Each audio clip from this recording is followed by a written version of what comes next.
आज साखर 65 रुपये किलो झाली. याच्यासाठी ना कुठला मोर्चा काढावा लागला ना कुठलं आंदोलन करावं लागलं तरी सुद्धा साखरेचा भाव वाढला. आणि शेतकरी बेजार झाले. आंदोलन करू करू पार शेतकऱ्याचं कंबरड मोडलं, पण उसाचा भाव नाही वाढला. खरी गंमत तर तिथं झाली, शेतकऱ्याचा कांदा 2 रुपयानं जरी महाग झाला तरी कांद्यानं लोकांना रडवलं. सामान्य जनतेच्या डोळ्यात कांद्यानं पाणी आणलं म्हणून दाखवणारी मीडिया आज मात्र शांत बसली. कुठंच दिसत नाही साखरेचा भाव वाढलेलं, कोणी चर्चा करायला सुद्धा तयार नाही याच्यावर. साखरेचा भाव काय वाढवायचा तर वाढवा, पण त्याआधी शेतकऱ्याच्या ऊसाला भाव द्या, नंतर साखरेचा भाव वाढवा. एवढा खर्च येतो का?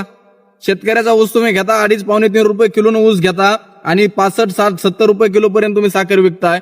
म्हणजे याच्यामध्ये तुम्ही शेतकरी पार संपवायचा आणि कारखानदार जगवायचे, हे धोरण नाही ना. अहो, कृषी प्रधान देश म्हणायला खरं तर आज या ठिकाणी लाज वाटती. शेतकऱ्यांच्या ऊसाला आधी भाव द्या, शेतकऱ्याच्या खात्यामध्ये आधी त्या ऊसाचे पैसे टाका आणि नंतर साखरेचा भाव वाढवा.